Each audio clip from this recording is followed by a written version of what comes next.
Just got off another call. I'll be right back.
Good morning.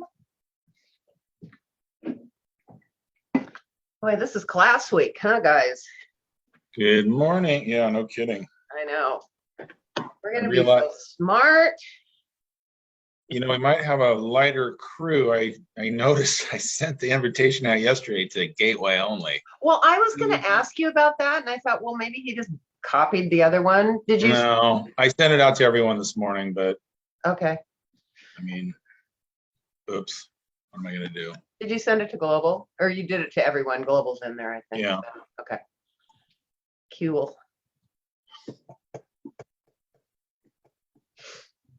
Yeah, off of one. I just got off of another.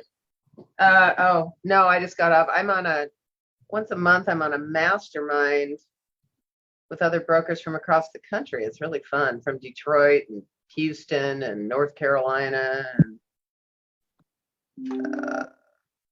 I just said if you want to open those PDFs and just screen, so that way you're not going. Yeah. I'm not saying go up, go down, go up. Then you'll have control of them. Okay, that'd be cool. Hold on, I got about 10 text messages there. No worries.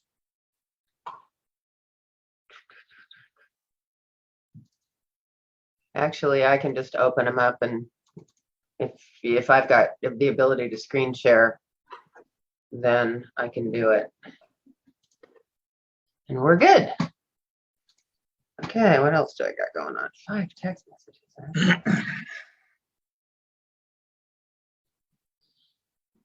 Okay.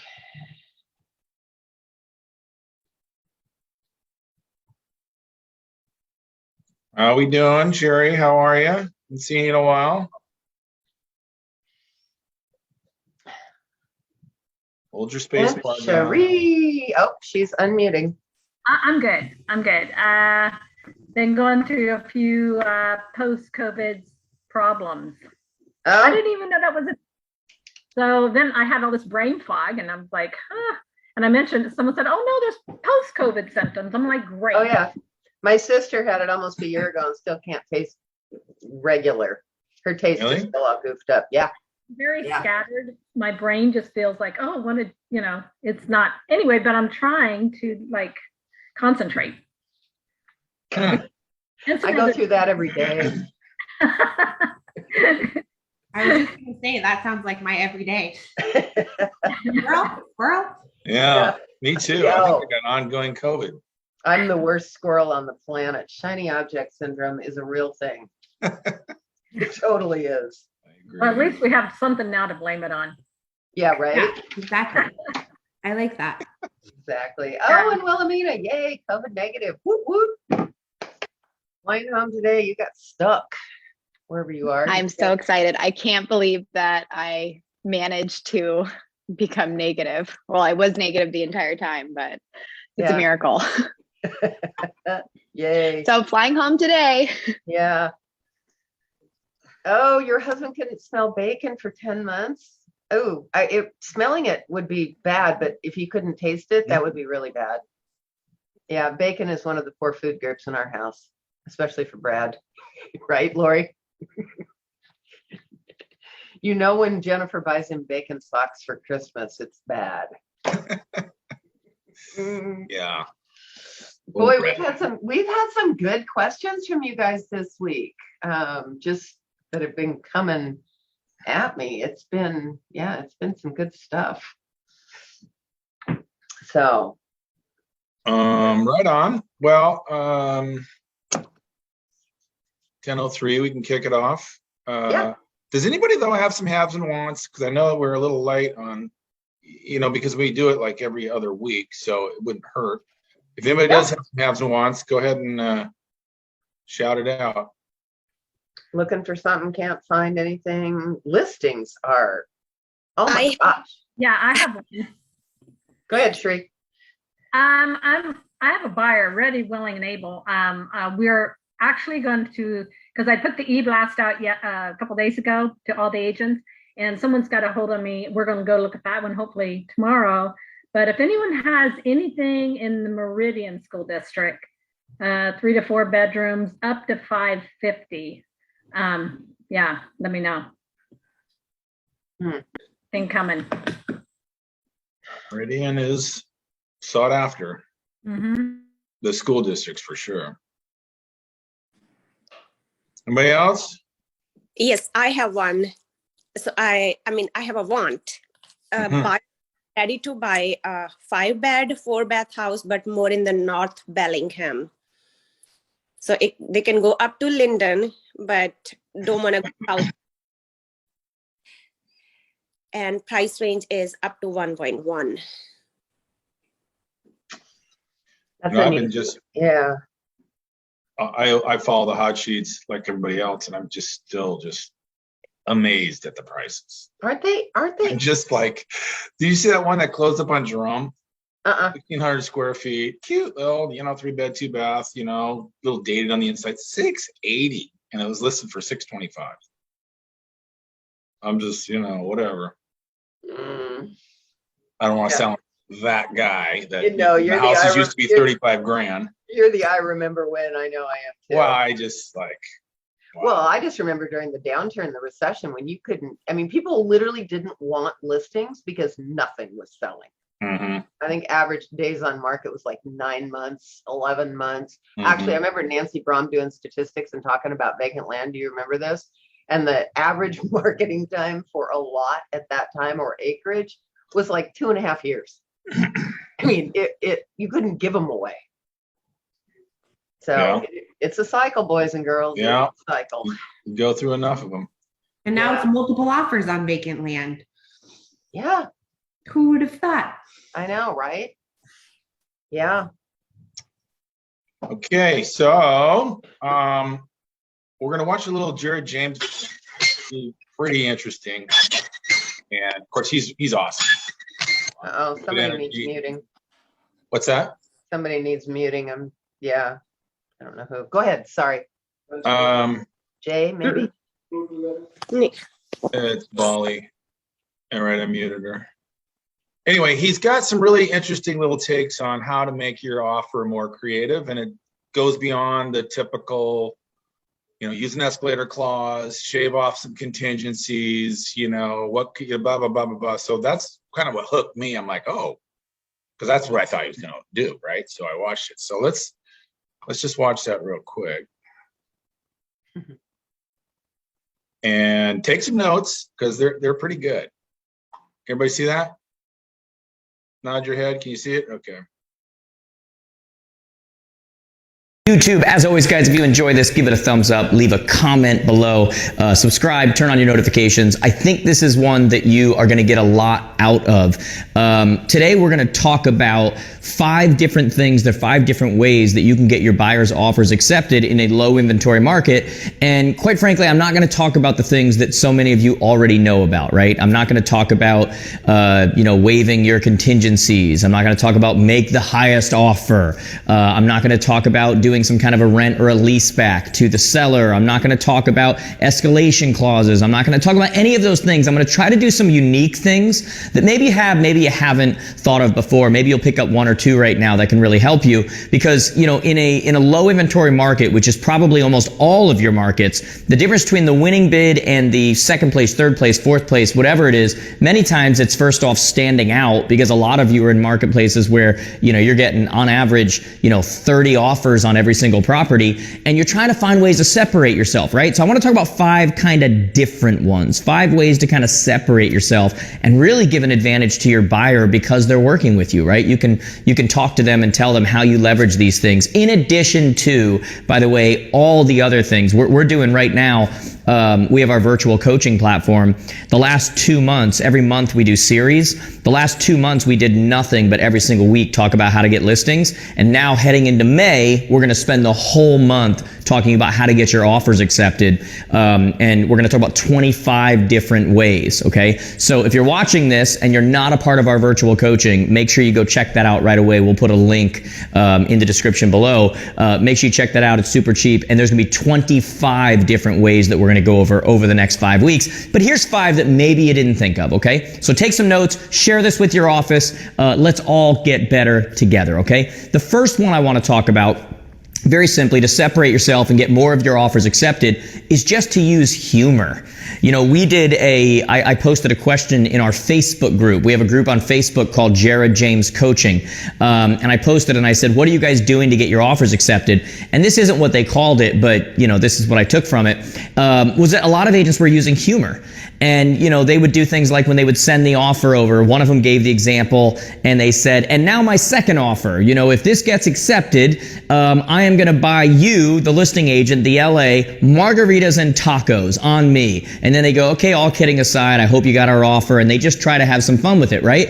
Use humor, show your personality, just like we talk about when it comes to gaining business. And we use those universal principles, right? Where I talk about things like visibility trumps ability. You've heard me say that a million times. Visibility trumps ability, meaning that being an option will always be better, will always trump being the best, right? The best doesn't always win.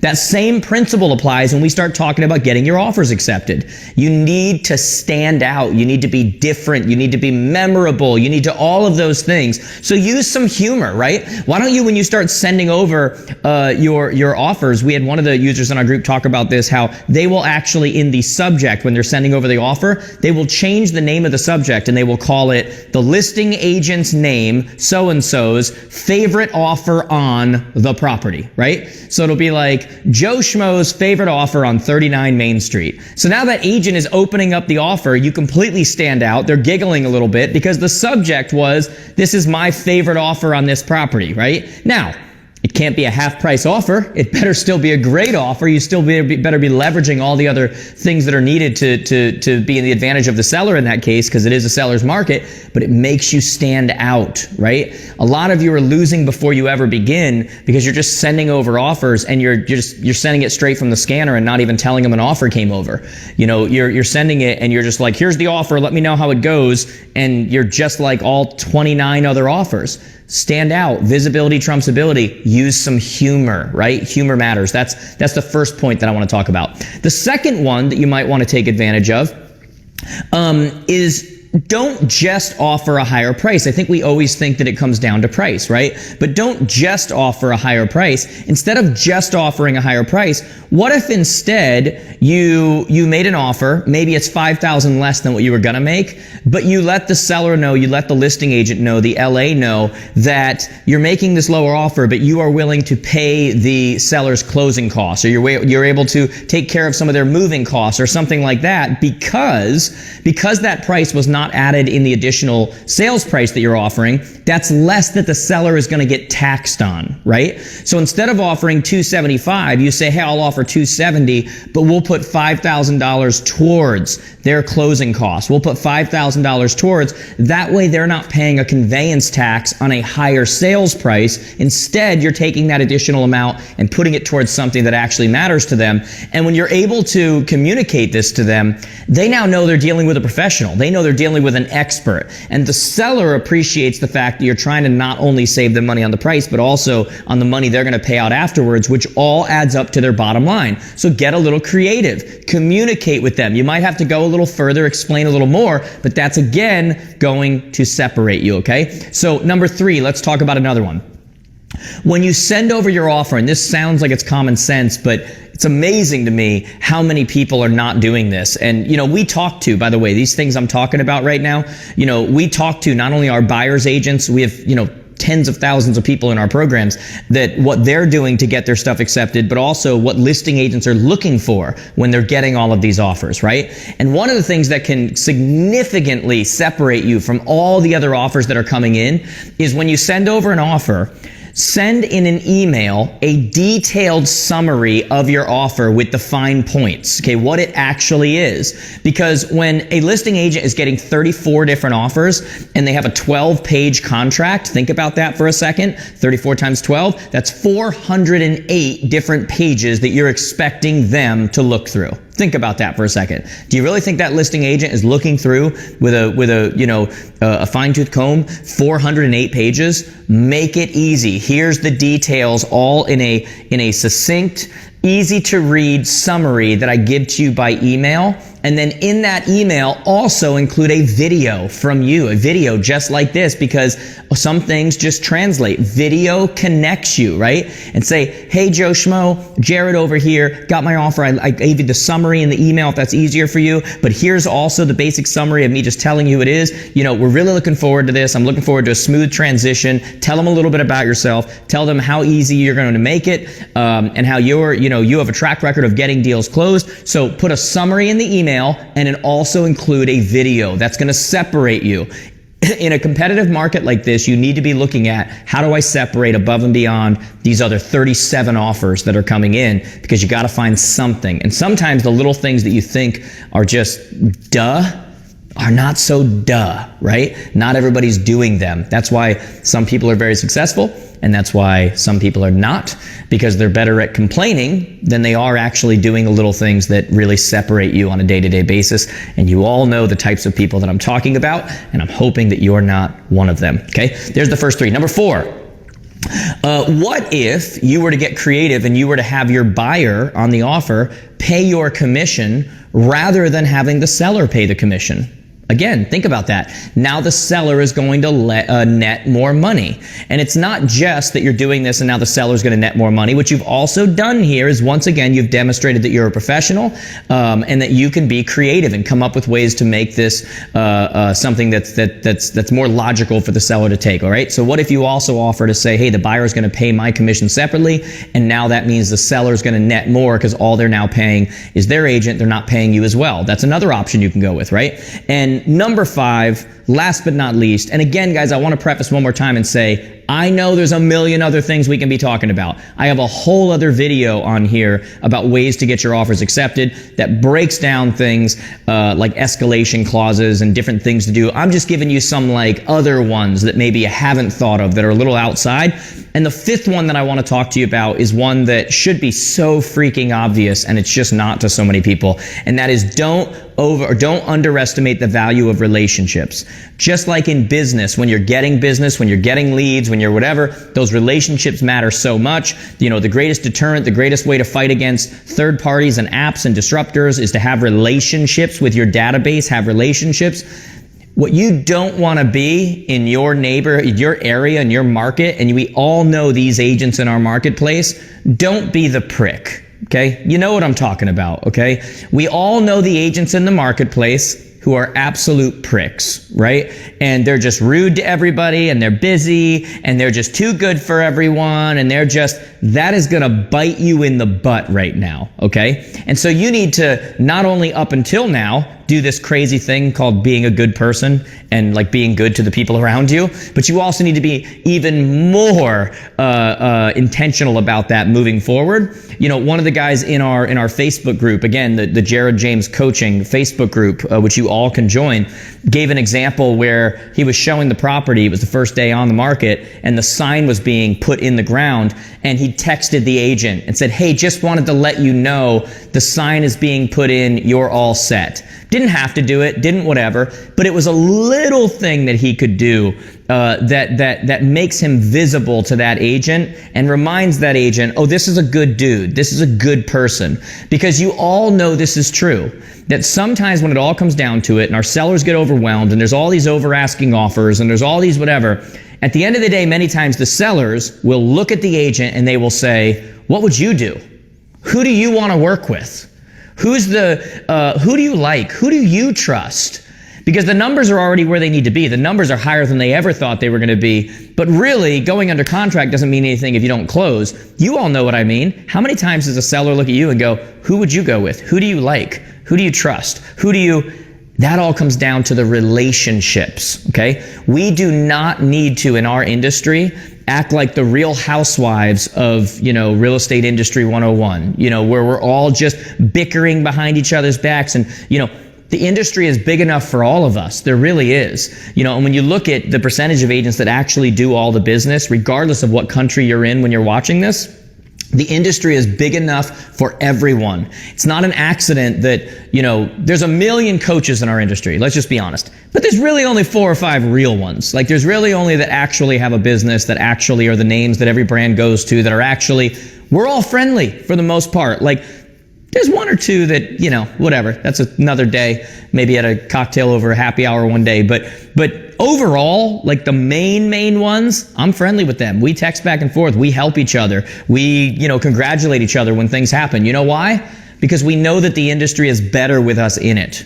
We know that the industry is big enough for all of us. Your industry is no different, okay? So relationships. Don't get so busy during this time in the marketplace that you forget what actually matters. Because if you turn into that prick agent right now, and you might even have the listing inventory in your market, I'm telling you, when this season ends and the next season begins, people don't forget. And that will come back to bite you, because you will be making offers on somebody else's property. And when that seller goes, who do you like? Who do you trust? Who do you want to work with? You know what they're going to do? Let me tell you who I don't want to work with. And they're going to pull that name out. Don't be that person. Be good to people. Being busy is not an excuse to be a jerk. Remember how valuable relationships are. The more technology that's introduced into our industry, the more valuable relationships are. Please don't forget it. Guys, I would love for you to comment below. Tell me which one of these is your favorite, which one you're going to do. Maybe I missed something that's a little outside of the box. You can post there. I'd also love you to comment below. How many offers are you seeing on average on the properties that you're... All right. Any feedback? Any aha moments? Or front and center. I really like his idea of sending a video message along with your offer. I think that's gold. Especially if you've never worked with that agent. Mm-hmm. Exactly. Yeah. There's also, oh, sorry, go ahead, Lori. I was just going to say, there's also a couple lenders out there, like Dylan is one of them, that I know will send a video message to the listing broker as well, along with an email in case they're not video friendly or whatever. But getting your lender involved, I think it's critical, especially like you said, if you haven't worked with them before. That's super powerful. Having your lenders send a 30-second video, just confirming that they're pre-approved, they've gone through underwriting, whatever, they're solid, they're good to go. That kind of. Now, what were we going to say, Tessa?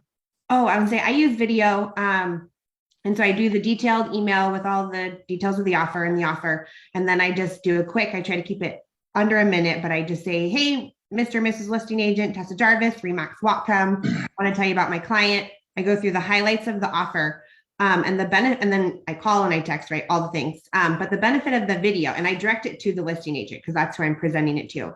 But they often will show it to their sellers because I feel like nobody's sending the videos. And so then the seller sees the video and it stands out from all of the other offers. You know, they have a pile of paper, a pile of paper, a pile of paper. And then there's a video with me presenting the offer. And so they're really well received. Yeah, everyone just kind of raves about them. And I'm used, it's like this, right? It's like, I don't do my hair, I don't do my makeup if I'm not ready to go. It's just that face showing up to present the offer.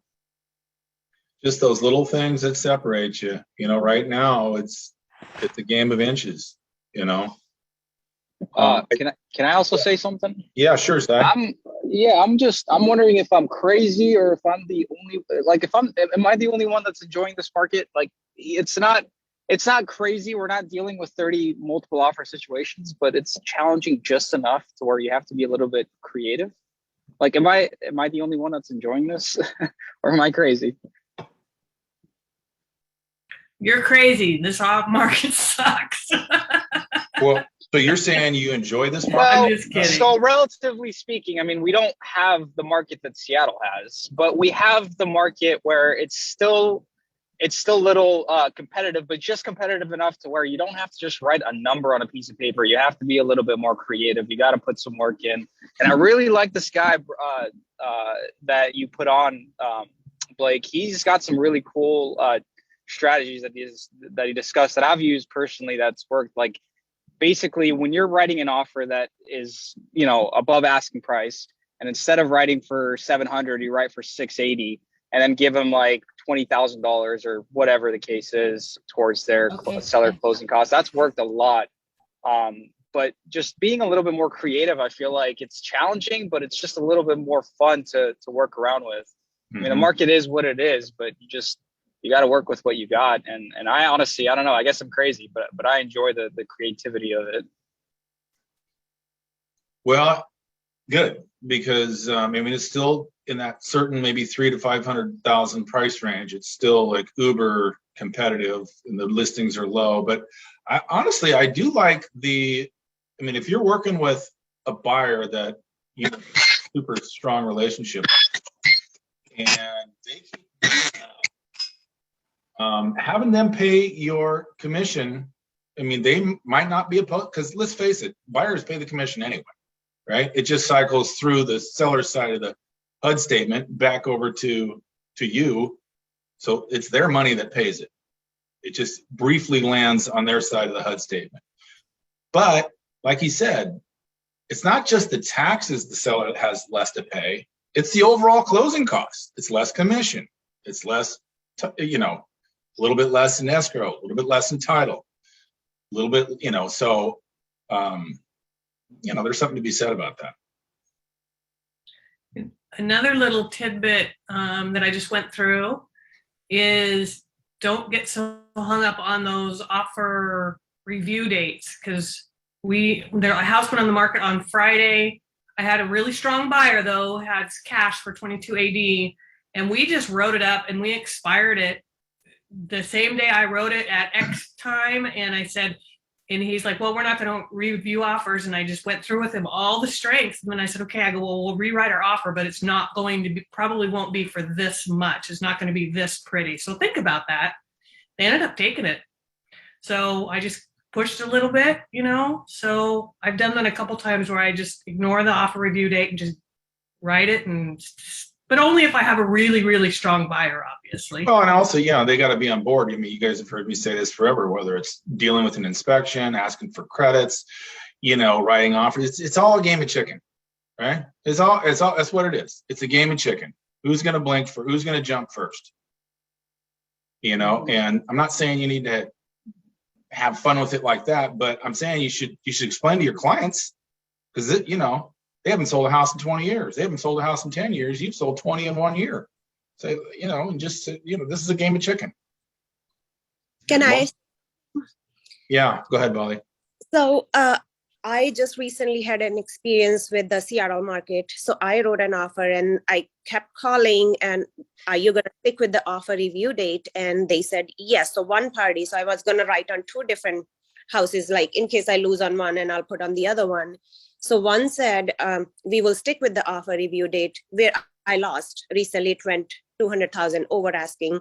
But the other one, they said they will stick, but they changed the offer review date because they had a very strong offer the day before. So how would you know that, like, I just, you should, I send your offer over. I mean, don't wait till the last day. Yeah, the listing agent could shop it, but that's the risk you take, shopping, if that means it's it's the bar that's set. And if the listing agent's friends with somebody else that's going to write it, they may tell them how much, and they can tell them how much as long as they get their seller's permission. Don't think that they don't have to say anything.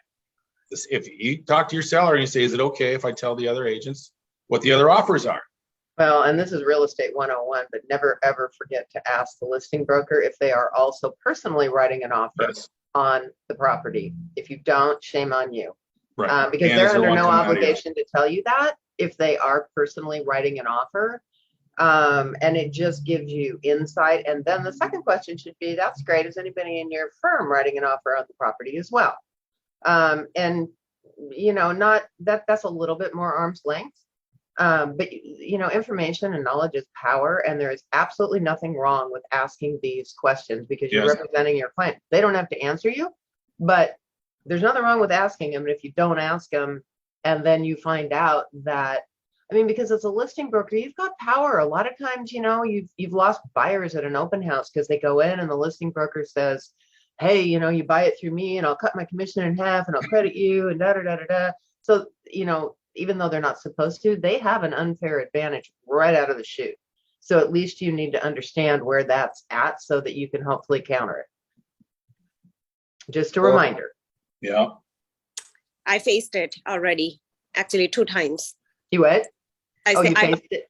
I had this experience, one with, I don't know if you remember, with the lots in Linden, where I put offers on 10 and then 14 very next day.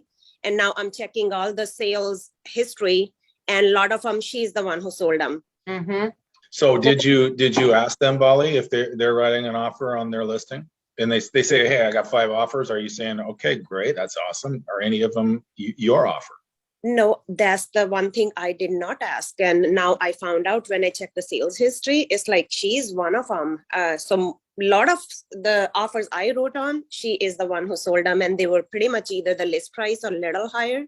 And when I escalated after talking to her to the highest point. And she said she had seller's permission to tell me how high they want to go. Like I had all the information that how higher the escalation amount is, how I still didn't get any lot. And when at the end they gave me 1 lot, I'm like, I feel like I'm getting a last bone. I don't want to do that. I felt horrible.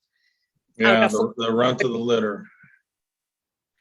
Well, if that's the case, and you do ask if they are writing an offer and they say yes they are, then you say, well, I'm going to go ahead and submit my offer to your designated broker or your managed broker. That's what you do. They are supposed to be Switzerland. I get them. Lori gets them. Yep. And then we will present that to the seller, outside of that listing agent.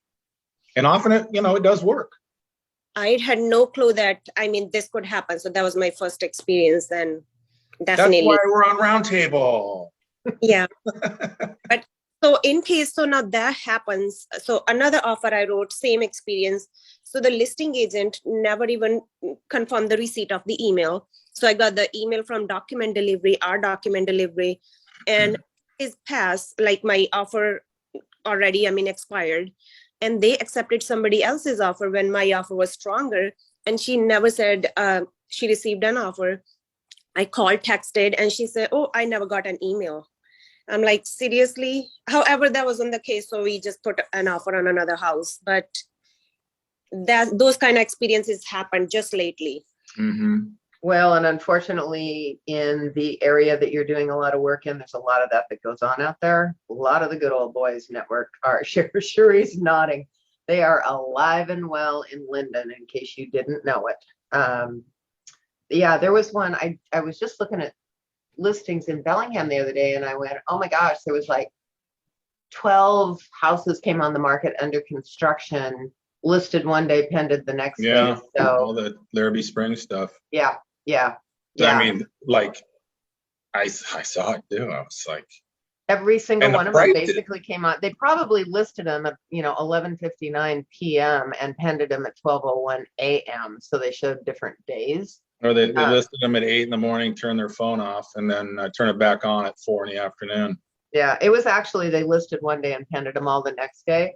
But so note to self, for you, all of you are out there, I'm sure, with buyers, and we're all struggling in this market to find inventory. But the multiple should not be the only place that you are looking. Because there are situations like that with a new development, new project. By the time they hit the multiple, it's too late. So whether it's getting in your car and driving around, whether it's going on social media, a lot of times they'll put it on, not Zillow, but Craigslist, or just learn to look in different places. Although they do have for sale by owners on Zillow. I haven't seen any lately, but you're not going to find the FSBOs on multiple, obviously. You can find a limited agency listing occasionally where somebody is paying a flat fee, $500 to somebody who's licensed to put their listing on multiple, but then they're hands off. If you've ever dealt with one of those, they are the weirdest thing, because you're instructed to deal directly with the seller, which to me is like shooting fish in a barrel. I'm like, go for it, go negotiate away. But yeah, it's like $500 flat. What is it called? Flat fee MLS or something like that. They'll put a sign in the yard. You can buy a MLS online or something. Right. You can buy a lockbox, and then you're pretty much on your own. You can't even get a hold of the listing broker to save your soul. That's another challenging one. And in this market, more and more people, frankly, are not seeing the value of a good listing broker. So setting yourself apart and having a unique marketing proposition of why they should pay somebody $30,000 when they see their neighbor's house for sale sign goes up, it's pending that afternoon with 10 offers. Scott Farley did one of those. It was like $500. And so he got a buyer's agency agreement. He put in there, I want you, Mr. Seller, to pay 3%. So he went to present it to him, and he says, oh yeah, no problem. And so Scott's like, oh, well, why don't you just put it in the SOC part of he said that they didn't even ask him. They don't ask. They just said, hey, I'll do it for $500. Yep. And we'll give him 500. He said he didn't even ask. Yeah. He said, yeah, sure, I'll pay. Well, and unfortunately, unless you've been living under a rock, you've seen the new National Association of Realtors statistics about the increase in licenses. And like somebody said, for every new person licensed with NAR, there's probably another new person licensed who's not a realtor member.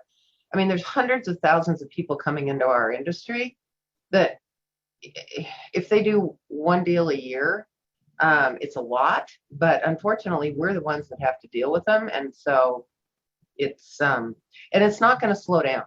That part is not going to change. I've had a lot of you ask me that if I think the people entering the business is going to change, and my answer is going to be no. More and more people like you are, you're reaching out to your sphere and you're finding out that somebody who's bought and sold 3 houses from you, their cousin just got the real estate license, and so they're going to help them get a start and list with them. I just had somebody talk about that the other day. And that's a tough one to overcome, even though we know why. But these are scripts, these are dialogues that we should be practicing in advance of running into that, because we're running into them. Yeah, the tongue-in-cheek answer to that is, well, I have a cousin or an aunt. She's like, well, do you want to remain friends with them? That's a good one. Yeah. No. Because, well, I just want to help them, they're just getting started. Yeah. Okay. Well, speaking of FSBO, do you want to run through those forms, Lori? So I've had a lot of you asking me, let me pull them up here. I've had a lot of you asking me what I just touched on, which is we're finding listings and homes for sale in unconventional places. If they're on the multiple, that's something we deal with day in, day out. We're pretty well versed, we're pretty well schooled.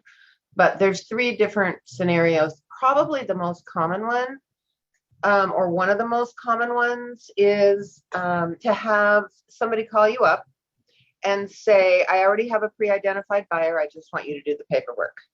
How much should I charge? How much do you charge? And I get that one, and Blake gets that one a lot. And Blake spent quite a bit of time on one of these calls fairly recently, talking about, well, it's basically the unauthorized practice of law. So for you to step into a transaction without providing, the key here is providing real estate services. So that can entail doing a CMA for them. You have to perform some type of real estate service to be involved in a contract, a purchase and sale agreement between 2 parties. There's ways to do that. But as far as what should you charge, those of you that have offered to do it for $500 will never do it again, because as hard as Blake and I will try and talk you out of that, the next stop or the next time you come by our office, you're tearing your hair out because it's the transaction from hell. You're ending up doing both sides of the transaction, and you're basically not being compensated for it. You're taking time away from clients who are going to pay you full price. So when people come and ask me, if you were to do it in a traditional market, let's say it was 6% or 5% in this market, you're still going to be doing both sides of the transaction. So at least, I would say at least 3%, 4%, if you can do that. And if they say, well, I'm just going to go hire an attorney, here's my answer to that. And Blake, feel free to chime in because you have some good ones on this. But when they say they're going to hire an attorney, all an attorney does, and you have to remember this, is takes the information from the 2 parties, drafts a contract, and hands it to them. If there's any negotiating to be done back and forth, that is on the parties who are a party to the contract. Attorneys don't negotiate. They basically do as they're instructed. They're kind of like escrow people. And they're going to hand over the contract, and they're going to say, let me know when it's all done. And then when come time, because there's 3 key places that you're going to negotiate on a contract. The first one's pretty much the easiest, and that's the price.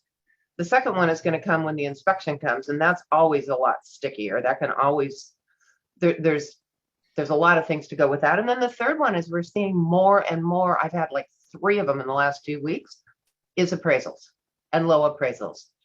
And when was the last time you heard about an attorney negotiating any of those 3? They might help with the price, but they're certainly going to be lost on an inspection and negotiation or an appraisal negotiation. Their way of negotiating is 3 days after you ask them to do something, they'll say, well, tell me what you want to come back with and I'll draft up the paperwork. They're not negotiators. So lean into their income's not tied to a successful outcome. That's right. Another thing is that attorneys, they're going to charge you, right? Wow, the deal doesn't go together, you still owe me. Yep. But with us, we don't get paid unless the deal goes together.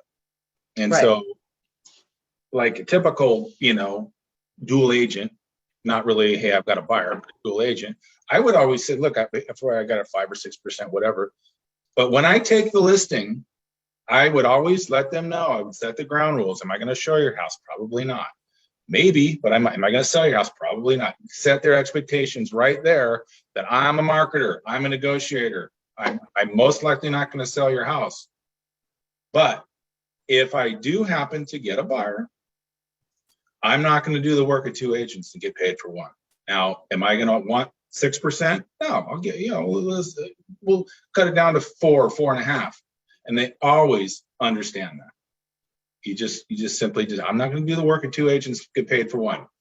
I've done this before and it's work. My other caveat on that one is I've seen too many times when a friend of yours has a sale to an identify the renter, the tenant wants to buy it, the neighbor wants to buy it, their cousin wants to buy it, whatever. And don't let your personality get involved in this if they don't agree to hire you, because it's also been my experience that in a lot of these situations, that transaction never goes together. There's too many negotiations, there's too many hurdles, the buyer can't qualify, and ultimately the transaction fails. If you've burned a bridge behind you and gotten kind of snippy about it, they're not going to call you to say, hey, Blake, I need some help. You know, that deal didn't go together. Now I've decided to go ahead and put it on the marketplace. So never, ever burn a bridge. Be professional. I shouldn't have to say this, but I'm going to anyway. Park your emotions at the doorstep. We're professionals.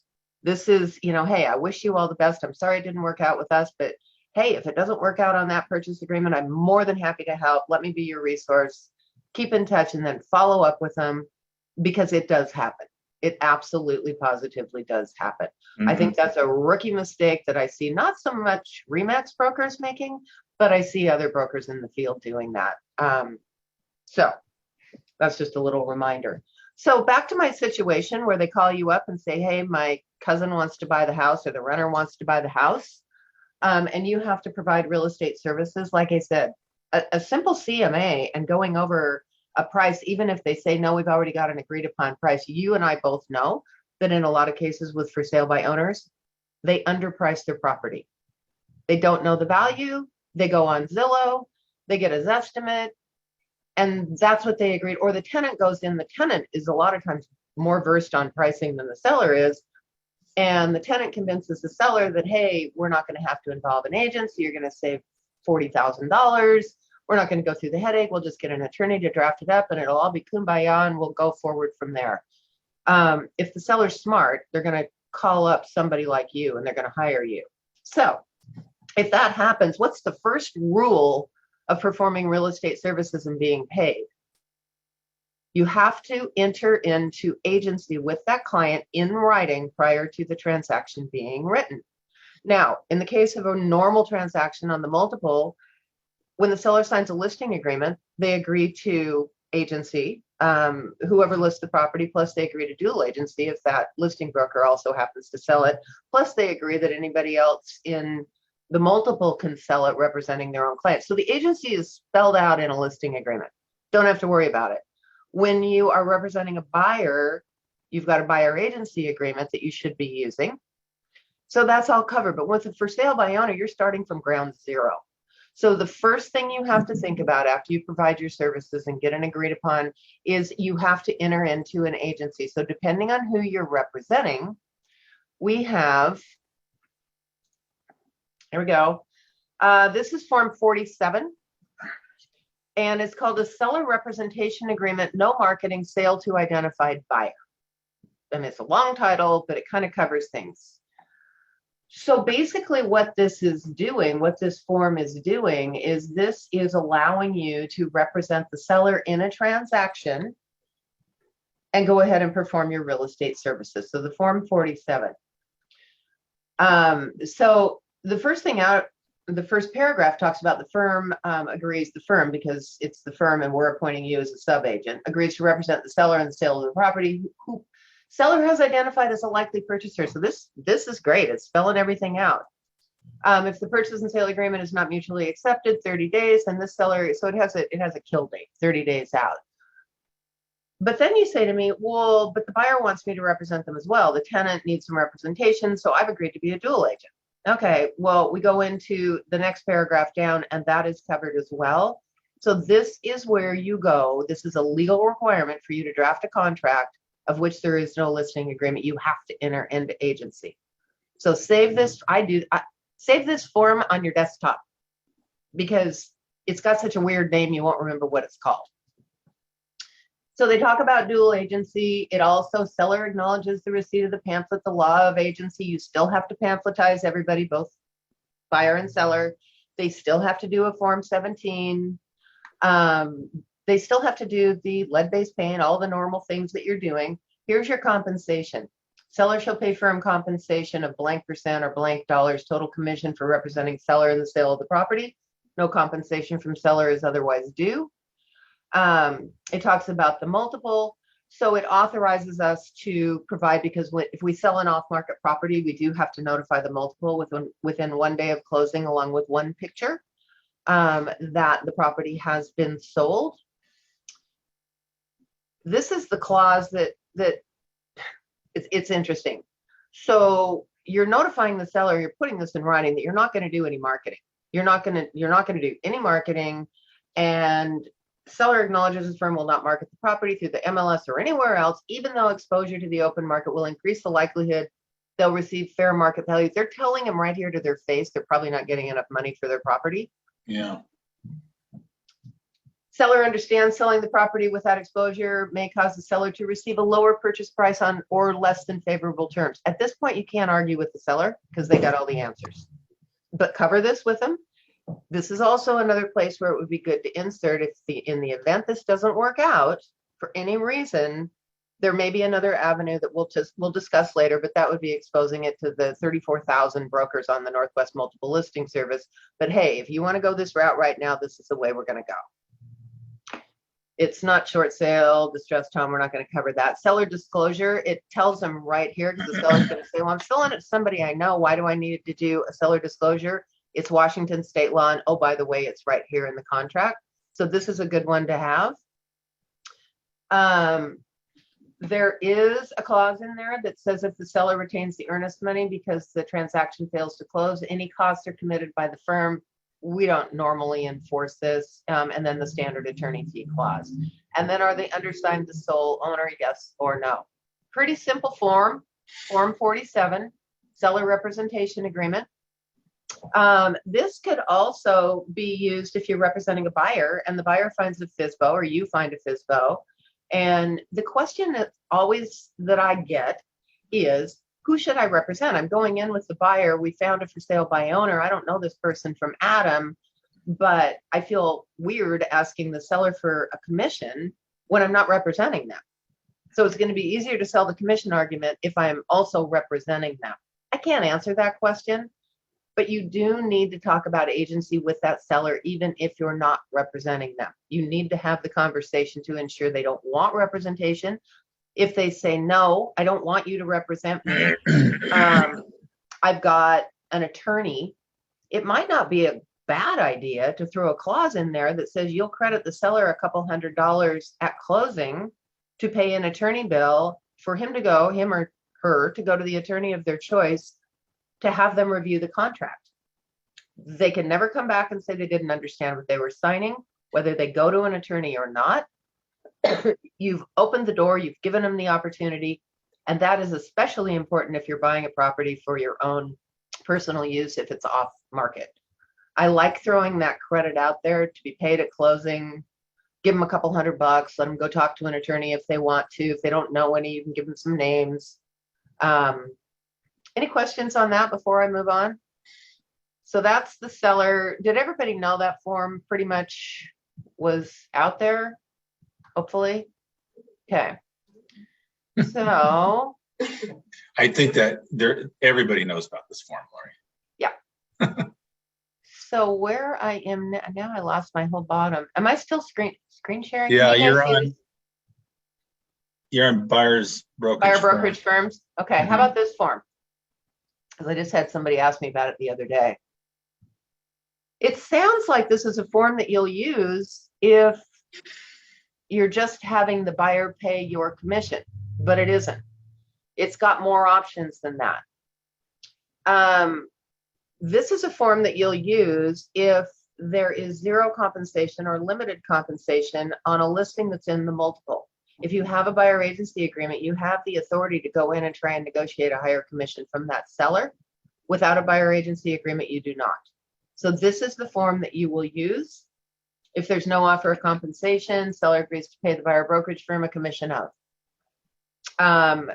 So just because it says they won't pay you in the multiple doesn't mean you can't go back and negotiate. Doesn't mean you can't go back in and ask. Or additional buyer brokerage firm. This is if they do the $100 one. You can go in and ask for more. Again, from the buyer agency agreement, buyer's obligated to pay a commission of, as a condition of the buyer representation, seller's compensation in the listing is less than that. And then seller agrees to pay buyer brokerage firm an additional commission. So you're going to go in and ask for more money. You need to use this form in order to do it. I've seen offers where the selling broker just uses a blank form 34 that says seller agrees to pay selling broker 3%. Use this form. This is a better form to use for that. We're not seeing a lot of the limited commission out there, but I won't be surprised if we start seeing more.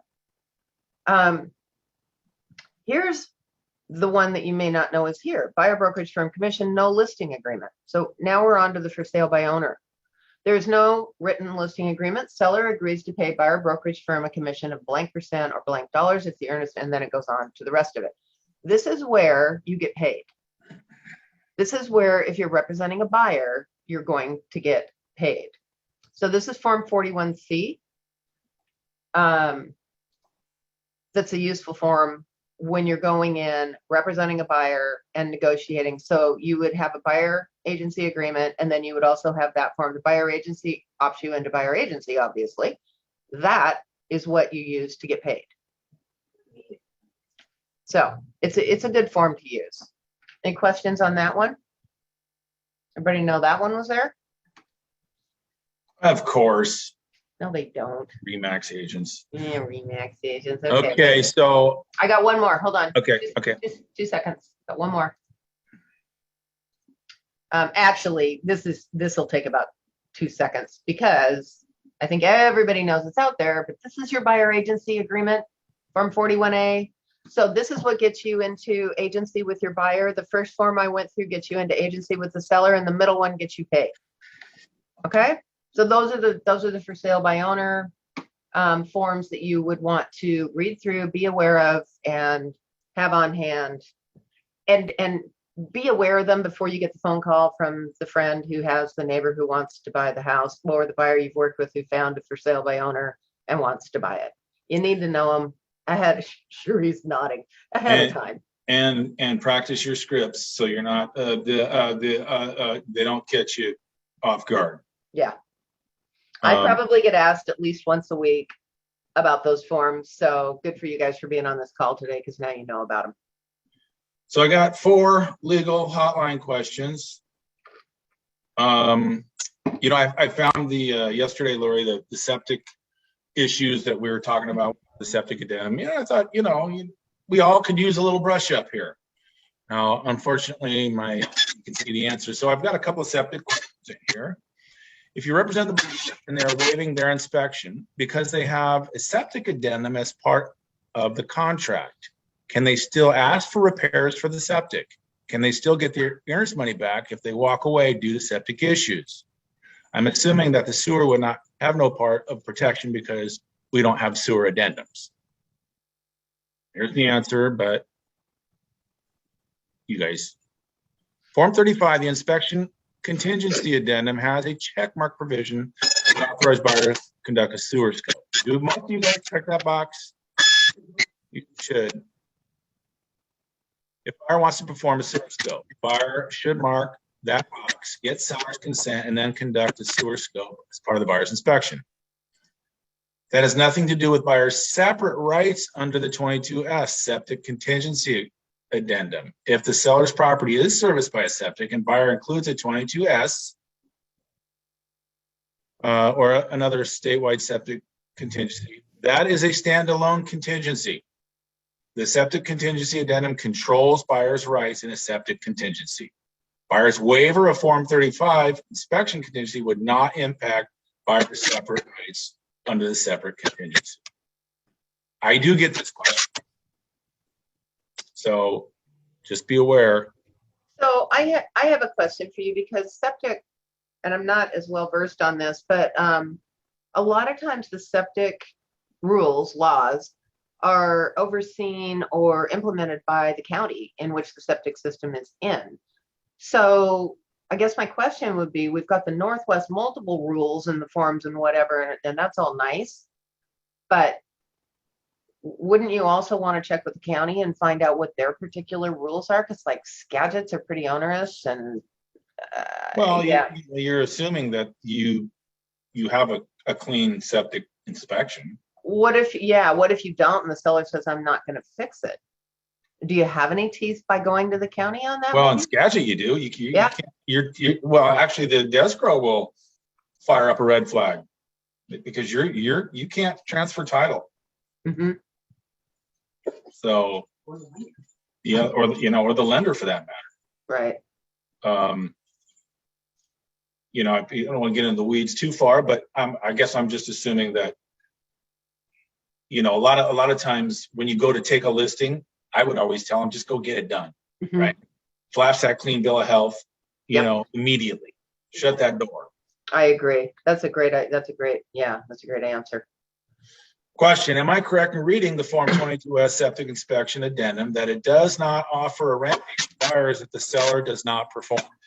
And that in order to protect buyers' money, buyer must deliver to seller a notice of septic inspection disapproval on or the time period ends. In the case I am dealing with, the buyer's agent delivered to the listing agent an addendum to extend the septic inspection time period, but it was never signed in return. This appears to put the buyer in a position where the septic inspection is now waived. Do you have any thoughts on that? We kind of went over this a little bit yesterday. Those agents on the call yesterday, come on. Well, and Tessa's got her hand up. No, I can't. Well, I wanted to go back to the other one. So if you want to finish this one first, mine was back on the first. Okay, we'll finish this one. If seller never delivers a septic inspection report, then buyer's septic contingency never expires. I mean, we can literally stop right there. Buyer has the right for 5 days following receipt of the septic report from seller to terminate the PSA. Buyer's ultimate remedy, if seller fails altogether to deliver the report, is to terminate the PSA anytime prior to closing. Like we talked about yesterday, that inspection, that 10 days or whatever, that just keeps going forward until it's delivered. Once closed, buyer has no remedy remaining. Okay, so there you go on that one. Go ahead, Tessa. So I'm just going to be a stinker. One, how does the lender know? Like, let's say you have your septic inspection and the septic has failed, and you're saying the lender won't loan on it if it has a failed inspection, has a failed septic. One, how would they know? And two, okay, yeah. So how would they know? So how would they know? Well, okay, if put your buyer's hat on, I'm going to ask the seller to not fix it in writing. I'm going to ask the seller not to lower the price. Lender's going to see all that. Are you just going to ask them? Are you unless they want to just bite the bullet and say, let's close on it and I'll eat the problems. Yeah. I mean, that was the situation I had. And I had talked with the lender because I was worried that it wouldn't be able to close. The buyer, it was a total rehab. And they're like, that's fine. We're going to redo the septic anyways. And the lender was like, we don't if you don't tell us, right, we don't know. Is it in Skagit County? And it was in Skagit County and title closed on it. I mean, we had a flagged failed septic inspection. And well, so what the county does is they keep track of what's closing. And they're sending letters. Laura, I showed that letter yesterday. Laura Bird closed one. They didn't have it done, and they got a letter from the county, and it was a nasty letter saying, "We see you closed it, and you never came in and got and you could get fined $75 a day until you do it." So these guys had moved back east. Well, they were scared enough. They hired somebody to inspect it. Came out fine, but the county was the ultimate police. I got the letter. I got the letter. I mean, no, I know. And I followed up. We did this last summer. I emailed the county and they said that, yeah, they all have to be inspected. I've closed on a house with a failed septic system that we had it inspected. And then the problem was my buyers were mad because I was saying, nope, your lender's going to require the septic inspection title. And that was all false information. Like nobody cared that it was a failed septic system. Wow. So what was your other question? And then we've got a hand up right behind you. Oh, that was it. Okay. Yeah. Cool. I thought I saw another hand. It was mine. It was. Oh, mine. hey, Diane. I had a question because my listing has a failed inspection on a septic inspection. And we, of course, have been having a hard time getting somebody out to fix it. But that was, her understanding was that she could not allow occupancy of the home until the septic was fixed. So maybe I don't understand that clearly. That's just something she brought up. She says, well, after talking to the county, and it was Island County, she says, we can't even rent it now because it's got a failed septic. Can you guys see this letter? Dan, that's probably correct. My specific transaction I was talking about is like a total gut job. I mean, there's nobody living there. It's a total you gotta renovation. Stop sharing and start again. Yeah, I'd love to. Yeah. What's that? If you stop sharing and then start again, I go through that all the time. Oh. Or now you stop, just start it again. Now it should work.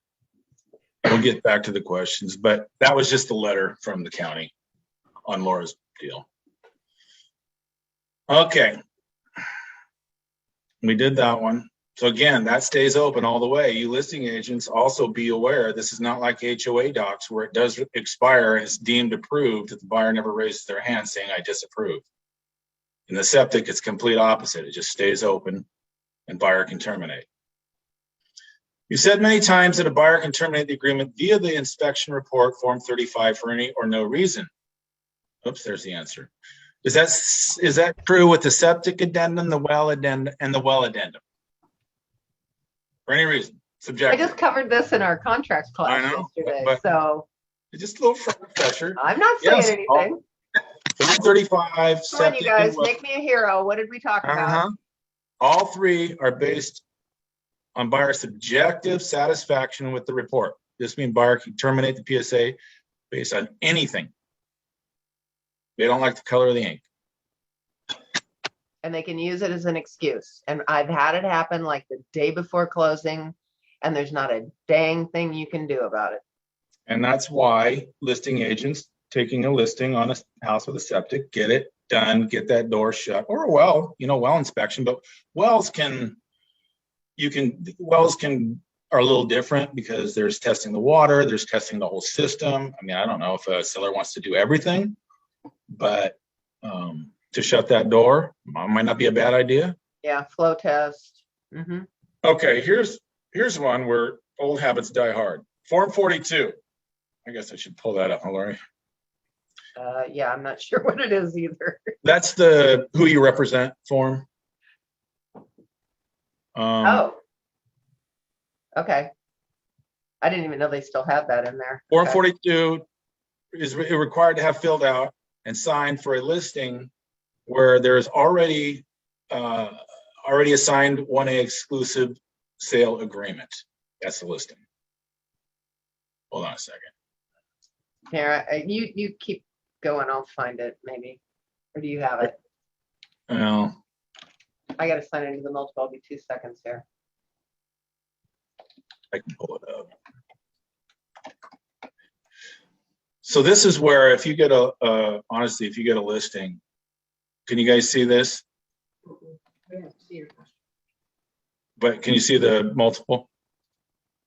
No. You'll have to quit sharing and start. It's a pain in the butt. Okay, here we go. So obviously, if you get an offer with this on it, it's usually an older agent, to be honest, because as old habits die hard. This information, other than the pamphlet, is all on page 1 of the PSA. Right? Who do you represent? The signer.